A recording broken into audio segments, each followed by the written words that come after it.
میں خاص بات آپ کو بتا دوں، کوئی عمل اور کوئی عبادت دنیا کی ایسی نہیں جس کا قبول ہونا حتمی اور یقینی ہو اور قطعی ہو۔ کوئی عبادت ایسی نہیں۔ آپ عمر بھر نماز پڑھیں، ساری رات کھڑے ہو کے نفل پڑھیں، اس کی مرضی ہے قبول کرے یا نہ کرے۔ ساری عمر جا کے حج کرتے رہیں، اس کی مرضی قبول کرے یا نہ کرے۔ میری بات آپ کی سمجھ میں آئی؟ زکوٰۃ دیں، صدقہ خیرات کریں، اس کی مرضی قبول کرے، وہ مالک ہے۔ مرضی تو نماز پڑھنے والے کی نماز کو فویل للمصلین الذین هم یراؤون قرار دے دے۔ یہ ریاکار ہیں، یہ نمازی ریاکار ہیں، دوزخ میں جائیں گے۔ مالک ہے۔ ہم نماز سمجھ رہے ہوں، وہ ریاکار دے دے۔ ہم روزے رکھتے رہیں اور وہ کہے یہ نیری بھوک اور پیاس ہے، وہ مالک ہے۔ کوئی عمل ایسا نہیں ہے جس کی قبولیت حتمی، قطعی اور یقینی ہو۔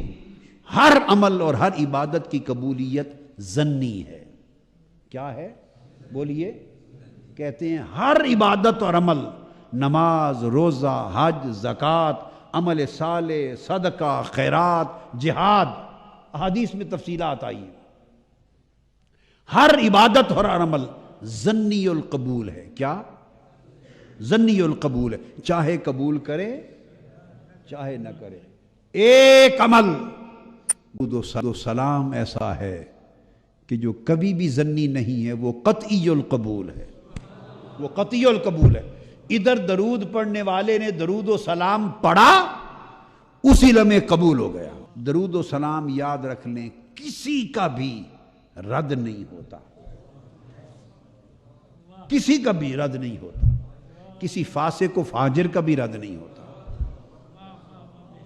کسی فاسق و فاجر کا، بڑے سے بڑے گناہگار کا بھی ہر عمل رد ہو سکتا ہے، درود و سلام رد نہیں ہوتا۔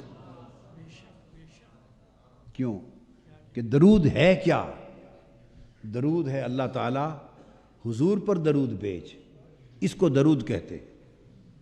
اللہم صلی علی سیدنا محمد وعلی آل محمد۔ درود یہ ہے کہ اے اللہ حضور پر رحمتیں بھیج اور حضور کی آل پر رحمتیں بھیج، بس اس کو درود کہتے ہیں۔ عمل کیا ہے؟ آپ نے کہا اے اللہ حضور پر درود بھیج، رحمتیں برکتیں بھیج۔ یہ جو آپ نے کہا یہ درود ہے، اب یہ رد ہو سکتا ہے؟ وہ تو کہتا ہے تم پیدا نہیں ہوئے تھے، میں تب سے بھیج رہا ہوں اور بھیجتا رہوں گا، میں بھیجتا ہوں۔ تو آپ نے وہ عمل کیا جو عمل خود خدا کر رہا ہے۔ ہر عمل اس لیے رد ہو سکتا ہے کہ اس عمل کا عامل خدا نہیں ہے۔ درود اس لیے رد نہیں ہوتا کہ اس کا عامل خود خدا ہے، اس کا عامل خود خدا ہے، اس لیے یہ قطعی القبول ہے، قطعی القبول۔ تو گویا کوئی ایک عمل تو ایسا پلے ہو جس کے بارے میں یقین کے کہہ سکیں کہ یہ رد ہونا ہی نہیں ہے، اس پر فخر کرو، یہ رد نہیں ہے۔ تو ہمیں فرمایا، آقا علیہ السلام نے ہمیں فرمایا، حکم دیا اللہ پاک نے کہ درود بھیجو میرے مصطفیٰ کی بارگاہ میں۔ یہ خدمت ہے، نوکری ہے، محبوب کی نوکری ہے۔ اور اس کا جواب آقا علیہ السلام نے 7 ارشاد فرما دیا۔ فرمایا من صلی علیہ واحدۃ صلی اللہ علیہ بہا 10 مرات۔ جو مجھ پر ایک بار درود بھیجتا ہے، اللہ اس پر 10 بار درود بھیجتا ہے۔ اب اس میں ایک اور تیسرا نقطہ بڑا توجہ طلب ہے۔ تیسرا وہ یہ کہ ہمیں جب حکم دیا اللہ پاک نے کہ یا ایھا الذین آمنوا صلوا علیہ وسلموا تسلیما، ایمان والو حضور علیہ السلام پر درود بھیجو اور سلام بھیجو، ہمیں حکم دیا نا کہ تم درود بھیجو۔ جب یہ حکم دیا جائے کہ درود بھیجو، جب اس نے حکم دیا کہ میری عبادت کرو، میری عبادت کرو، میری نماز پڑھو، تو آپ کھڑے ہوتے ہیں اور آپ نماز میں الحمدللہ پڑھتے ہیں اور کہتے ہیں ایاک نعبد و ایاک نستعین۔ اے اللہ ہم تیری عبادت کرتے ہیں، ہم تیری ہی، بولیے، کیا کہتے ہیں؟ ہم تیری ہی عبادت کرتے ہیں. تو کہتے ہیں نا، اس نے حکم دیا نماز پڑھو، میری عبادت کرو. ہم کہتے ہیں باری تعالیٰ ہم تیری ہی عبادت کرتے ہیں. اس نے کہا یا ایھا الذین آمنوا صلوا علیہ وسلموا تسلیما، ایمان والو مجھ پر درود بھیجو، میرے محبوب پر درود بھیجو اور سلام بھیجو. جب یہ حکم دیا تو ہمارے اوپر درود واجب ہو گیا، فرض ہو گیا. اب چاہیے تھا کہ ہم بھی جواب میں یوں کہتے کہ یا رسول اللہ ہم آپ پر درود بھیجتے ہیں. طریقہ یہی ہے نا، ہمیں حکم دیا تھا نا، ہمیں حکم دیا کہ تم درود بھیجو. بات سنو، فرمایا ان اللہ و ملائکتہ یصلون علی النبی، اللہ نبی پر درود بھیجتا ہے، جیسے اس کی شان ہے، جیسے اس کا منشا ہے وہ بھیجتا ہے. اور فرشتے بھی بھیجتے ہیں جیسے ان کو اللہ نے توفیق دے رکھی ہے. اب ان دو درودوں کے بعد حکم دیا یا ایھا الذین آمنوا صلوا علیہ، ایمان والو تم بھی حضور پر درود بھیجو اور سلام بھیجو. اب چاہیے تھا، ہمیں حکم ہے نا کہ ہم بھیجیں، تو چاہیے تھا کہ اب درود یہ ہوتا کہ یا رسول اللہ ہم آپ پر درود بھیجتے ہیں. انا نصلی علیک یا نبی اللہ، نحن نصلی علیک یا رسول اللہ. نحن نصلی، یہ پڑھنے والا کہتا انا اصلی علیک یا نبی اللہ، میں آپ پر درود بھیجتا ہوں یا رسول اللہ، ہم آپ پر درود بھیجتے ہیں یا رسول اللہ. یہی چاہیے تھا نا، حکم جو دیا کہ صلو علیہ، میرے محبوب پر درود بھیجو. آ گیا حکم. اب درود کیا ہے؟ جو درود سکھایا گیا، درود کیا ہے؟ درود ہے، اس نے کہا میں تو بھیجتا ہوں محبوب پر، فرشتے بھی بھیجتے ہیں، اب ایمان والو تم بھیجو میرے حبیب پر. تو ایمان والوں نے اللہ اور اللہ کے رسول کا سکھایا ہوا درود بھیجا. اور وہ درود کیا پڑھا؟ ایمان والوں نے اب درود بھیجا، کہا اللہم صلی علی سیدنا محمد. جب درود بھیجا ہم نے تو ہم نے کہا باری تعالیٰ تو درود بھیج حضور پر. اس نے کہا تم بھیجو، اور ہم نے درود بھیجا. کیسے؟ ہم نے کہا باری تعالیٰ تو درود بھیج. کبھی ادھر دھیان گیا اس نقطے پر ہیں؟ یہ کیا ماجرا ہے؟ وہ تو خود بھیجتا ہے، فرشتے بھی بھیجتے ہیں. اس نے ہمیں حکم دیا تھا کہ ایمان والو صلو علیہ، تم بھی بھیجو. تو بجائے اس کے کہ ہم بھیجتے، ہم نے پلٹا کے پھر اسی کو عرض کر دیا نہیں تو بھیج، تو حضور پہ درود بھیج، وعلی آل محمد، حضور کی آل پر درود بھیج، تو درود بھیج. اس کی حکمت کیا ہے؟ اب آپ اندازہ کریں اس رب کی شان کہ درود بھیجنے کا حکم بھی دیا ہے اور خود ہمیں بھیجنے بھی نہیں دیا. اللہ اللہ اللہ، کوئی سمجھ آئی ہے بات کی؟ حکم بھی دیا صلو علیہ کہ درود بھیجو، حکم دیا کہ درود بھیجو اور بھیجنے بھی نہیں دیا. اور جب پوچھا کہ درود بھیجیں کیسے، حضور سے پوچھا یا رسول اللہ سکھا دیں کہ کیسے درود بھیجیں. جب سکھایا تو سکھانے سے پتہ چلا کہ درود یہ بھیجنا ہے کہ ہم نے عرض کرنا ہے باری تعالیٰ تو درود بھیج. اس کی حکمت کیا ہوئی کہ ہم درود بھیجنے کا مطلب ہم اللہ سے التجا کرتے ہیں تو درود بھیج. بندہ کہتا ہے باری تعالیٰ تو درود بھیج. اس کی حکمت کیا ہے؟ وجہ کیا ہے؟ یہ بڑی کمال کی بات ہے اور بڑی لطیف بات ہے. اس کی حکمت یہ ہے کہ اللہ فرماتا ہے کہ بندے تو جتنا بھی نیک بنے پھر بھی عیب سے پاک نہیں ہو سکتا. تو جتنا بھی صالح ہو پھر بھی گناہ سے پاک نہیں.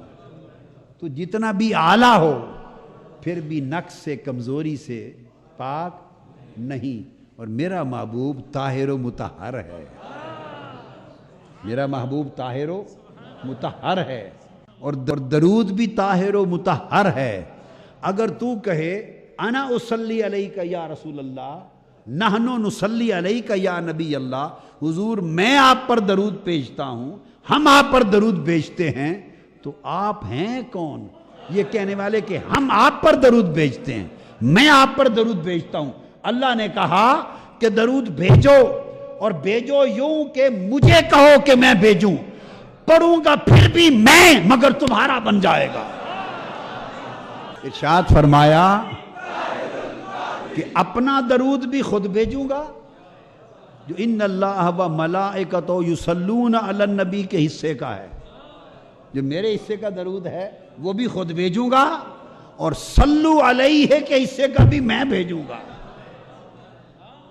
ان اللہ و ملائکتہ یصلون، اللہ اور اس کے فرشتے درود بھیجتے ہیں، اپنے حصے کا تو بھیجتا ہی ہوں، اور جو تمہیں حکم دیا کہ یا ایھا الذین آمنوا صلوا علیہ، ایمان والو تم بھی میرے محبوب پر درود بھیجو، تو تمہارے حصے کا بھی میں ہی بھیجوں گا، اس لیے کہ مصطفیٰ پر درود میرے سوا بھیجنے کا حق ہی کوئی ادا نہیں کر سکتا۔ کون حق ادا کر سکتا؟ مصطفیٰ پہ درود سوائے میرے کوئی بھیج نہیں سکتا۔ اب تو صرف طریقہ یہ ہے کہ تمہاری زبان میرے محبوب پر درود بھیجنے کے قابل کہاں ہے؟ چونکہ درود کیا ہے؟ درود حضور کی حمد و ثنا ہے، رفعت ذکر ہے، تو تم حضور کے لیے تم اپنے پاس سے درود نہیں بھیج سکتے، اس لیے تم زبان سے یہ نہ کہو کہ ہم آپ پر درود بھیجتے ہیں، نہ، یہ مجال نہیں تمہاری۔ تو تم پلٹ کے مجھ ہی سے درخواست کر لو کہ باری تعالیٰ اپنے حصے کا تو بھیجتا ہی ہے، ہمارے حصے کا بھی بھیج، تو میں اپنا بھی بھیجوں گا، تمہارا بھی بھیجوں گا۔ ہو یہ جائے گا جو مجھے درخواست کرے گا کہ مولا ہمارے محبوب پہ درود بھیج، میرے آقا پہ تو درود بھیج، جو درخواست کرے گا یہ اس کے نامہ اعمال میں درود لکھا جائے گا کہ اس نے درود پڑھا۔ درود اللہ کو پھر درخواست ہے، درود اللہ کو پھر درخواست ہے، حکم بھی ادھر سے آیا کہ درود بھیجو، درخواست پھر ادھر گئی تو ہی بھیج۔ ہمیں کیا معلوم کیا کہنا ہے؟ ہائے ہائے مالک، ہمیں کیا معلوم کیا کہنا ہے؟ ہم کیا جانے ان کی شان کیا ہے؟ ہمیں کیا خبر ان کا مقام کیا ہے؟ ہمیں کیا معرفت کہ ان کی عظمت کیا ہے؟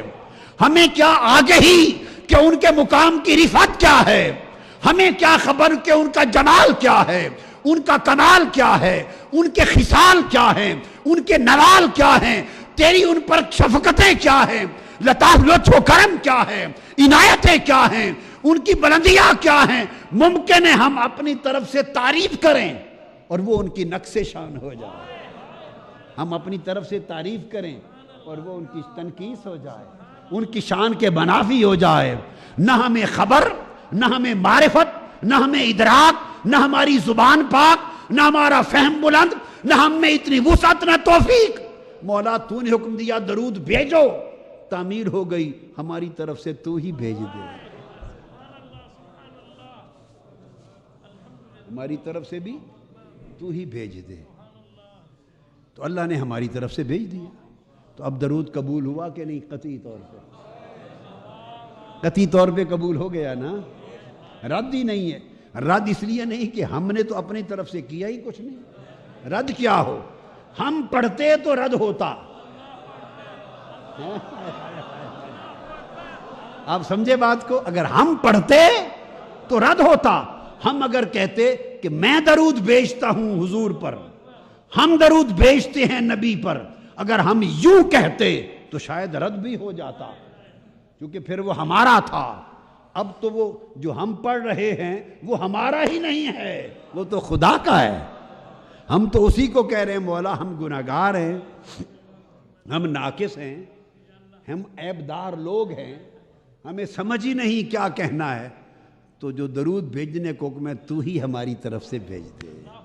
تو اس لیے ہم نے تو درود میں ایسی کوئی بات ہی نہیں کی جو رد ہو سکے، ایسا کوئی لفظ اور جملہ ہی نہیں بولا جو رد ہو سکے، ہم نے تو اسی کو کہا ہے تو ہمارا بھی ساتھ بھیج دے۔ اس لیے درود کبھی رد نہیں ہوتا، گوشہ درود والو، درود کبھی رد نہیں ہوتا۔